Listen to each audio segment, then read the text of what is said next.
Hello, good people. It's Professor Wachtel. The topic of this discussion is Plato's ideal city, a thought experiment to reveal justice. In my previous video called Human Nature in Plato's Republic, we talked about the concept of human nature in a very broad sense, and we talked about the concept of an analogy. I'd like to remind you that those topics, human nature and analogy, along with this topic, the ideal city thought experiment in Plato's Republic, serve to help us explore Plato's theory of human nature. That is the prize on which we should keep our eyes.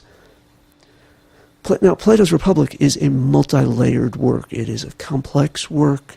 It's a work that covers many different topics. I have studied Plato's Republic with a couple of different professors over the years, and one of them viewed Plato's Republic primarily as a political work. Another of them viewed Plato's Republic primarily as a work about the nature of the soul. Now, each of them are greater experts on Plato's philosophy than I am. But the point that I have come to as a student of philosophy, and a student particularly of this work, is that it is meaningful, that is, Plato's Republic is meaningfully about both politics, the city, or the state, the nation, whatever you choose to call it, and the soul, and the nature of a person. In this context, I want to emphasize Plato's philosophy of human nature. Plato at no point says, I am now going to give you my ideas about human nature. The content about human nature in the Republic arises through the exploration of the nature of justice and the road that Socrates, that is Plato's character Socrates, goes down in constructing a thought experiment involving an ideal state in order to reveal justice.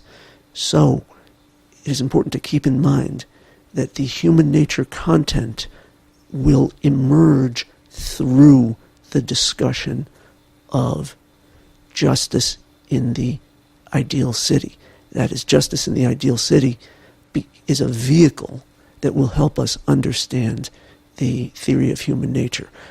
Really, it will help us understand Plato's theory of human goodness. When Plato talks about justice at the level of the individual, at least in the discussion in the Republic, that can only be achieved by talking about justice in the ideal state first. And the mechanism by which what is discovered at the level of the ideal state is then applied to the individual is called the analogy of the city and the soul.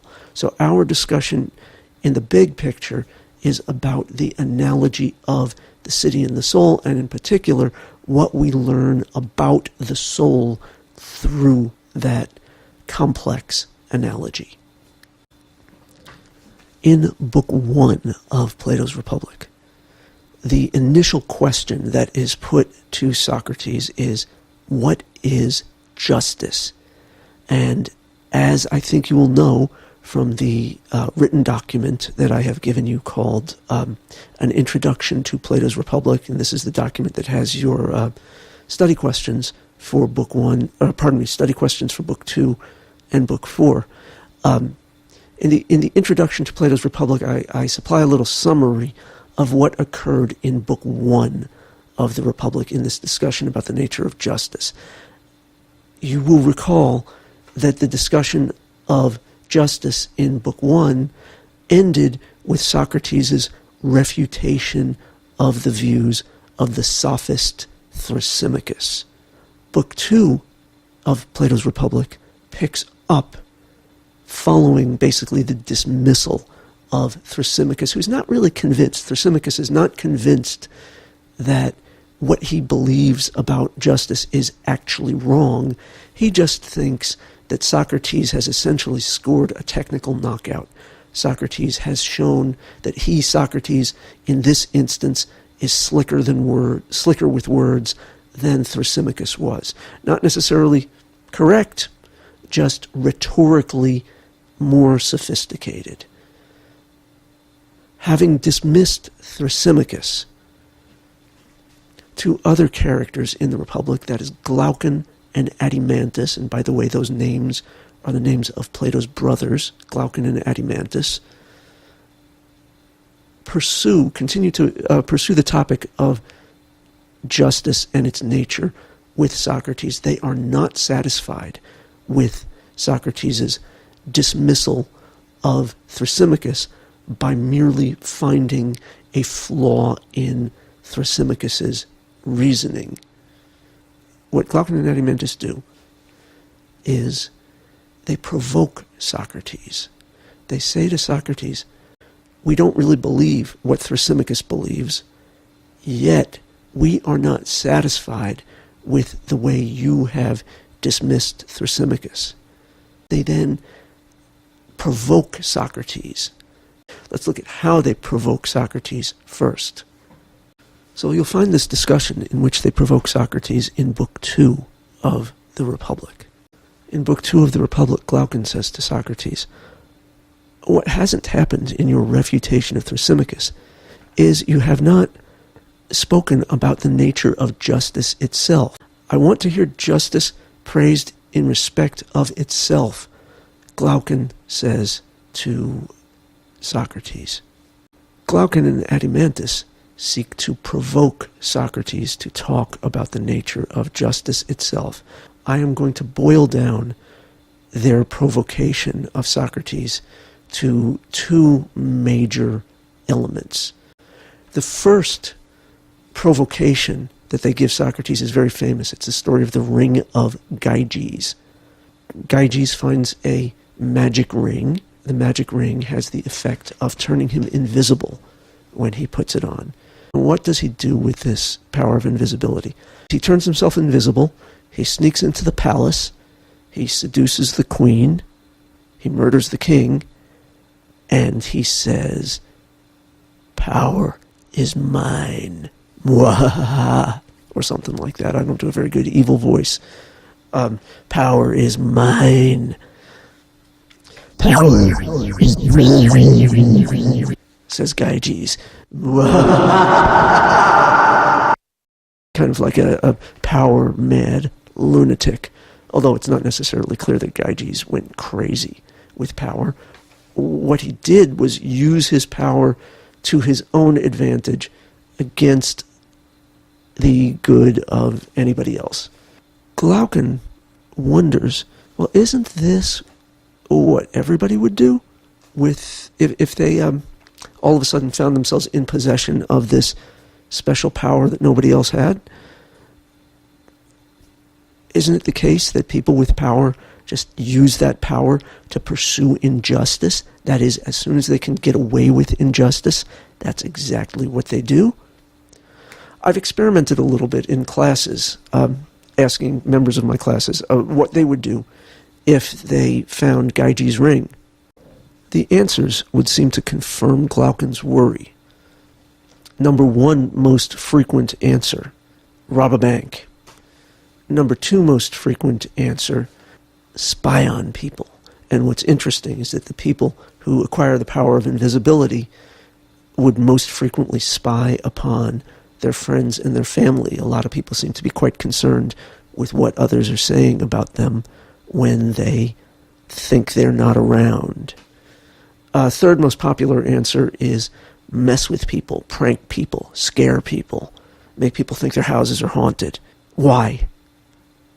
A common reason that many people would give these days is something like, for the lulz. That's L-U-L-Z. That is, just because they find it pleasurable to mess with people. Glaucon raises this worry to suggest to Socrates that there's some urgency to this talk about justice and injustice because a whole lot of people seem to prefer injustice. Adimantus, a bit later in the dialogue, ups the ante. He asks Socrates this: Who do you think would have the better life? The perfectly just person who is thought to be perfectly unjust, or the perfectly unjust person who is thought to be perfectly just? And he seems to think that the perfectly unjust person who is thought to be perfectly just would have the better life, because after all, if the person is perceived to be perfectly just, everybody's going to want to be their friend, they will be respected, they'll be invited to parties, all that good stuff in human life. On the other hand, if a person is perceived to be perfectly unjust, even if they are, in fact, perfectly just, others are going to run away from them. Nobody's going to want to be their friend. Everybody's going to defriend them on Facebook, and all those other terrible things. They'll be alone. Yes, they might be just. Yes, they might be virtuous, but chances are they're going to be miserable. So Adimantus proposes, if this is the case, then might not Thrasymachus be correct that injustice is preferable to justice? Now, again, Glaucon doesn't really believe that the power to do injustice automatically licenses doing injustice, and Adimantus doesn't really believe that it would be better to be unjust just because people are going to invite you to parties. But they don't quite know why they have beliefs in favor of justice. This is the question they are putting to Socrates. Hey, Socrates, we're going to need, if we want to have a serious discussion about the nature of justice, not only to find flaws in Thrasymachus's view, but we are going to need to talk about the essential nature of justice. This is the major turning point in Book 2 of Plato's Republic. The turning away from these stories about injustice toward serious discussion of the essential nature of justice. I'd like to point to a couple of quotations from Book 2. You'll find this on page 7 of the Book 2 PDF. Adimantus says to Socrates, "No one has ever blamed injustice or praised justice except with a view to the glories, honors, and benefits which flow from them. No one has ever adequately described, either in verse or prose, the true essential nature of either of them abiding in the soul and invisible to any human or divine eye, or shown that of all the things of a man's soul which he has within him, justice is the greatest good and injustice is the greatest evil." A little bit further down, Adimantus continues, "I speak in this vehement manner as I must confess to you, because I want to hear from you, and I would ask you to show not only the superiority which justice has over injustice, but what effect they have on their possessor, on the possessor of them, which makes the one to be a good, the other an evil." That is, Adimantus is saying to Socrates, if we want to get further in this discussion, we need to really engage the nature of justice, not just this relatively superficial discussion of whether or not the just person or the unjust person is going to have more friends or be invited to more parties. There is something deeper than merely that. So far, however, any attempt to define justice at the level of the individual has not gone well. So Socrates needs to propose a redirection of the discussion. What he proposes we need is a new method to help us more effectively discuss the essential nature of justice. This new method, which you will find on page 8 of your Book 2 PDF, this new method proceeds as follows. Socrates asks Glaucon and Adeimantus, is it easier to see something in the smaller picture or in the larger picture? And of course the answer is it's easier to see something in the larger form than in the smaller form. It is easier to see something, a characteristic, an attribute, any kind of thing in the bigger picture than in the smaller. So, Socrates proposes, if we want to uncover the nature of justice, then we are going to have to find something that can be just, that is larger than merely a person. What can be just that is larger than a person? Can a state be just or unjust? Consider the following. Are there some places that are preferable to live than others? Yes, there are, and not just because of the weather. There are some places that are better governed, better run, have better laws than others. Those would be instances of places that are more just. It is decidedly uncomfortable to live in a place, for example, where one can go to jail for writing a poem that criticizes the leader of the government. Can a city be just or unjust? Yes, a city that is more just is one that is going to have better laws. A city that is more unjust is one that is going to have worse laws. A city that is just is one in which the citizens are likely to enjoy a wide variety of freedoms and are well governed. A city that is unjust is going to be one in which the government oppresses the citizen, or more likely in the case of oppression, the subjects. Socrates' proposal is this: let us create the ideal city in thought.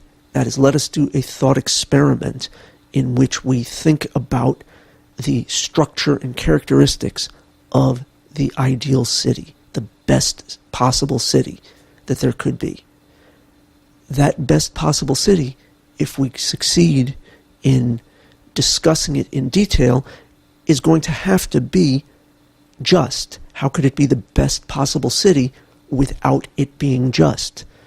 So this strategy, this thought experiment Socrates proposes, is going to allow us to envision something that is just, that is much larger than a human being, so that we can have the opportunity to put our finger on what exactly the justice is. So this will help us, this exercise will help us get a definition of justice.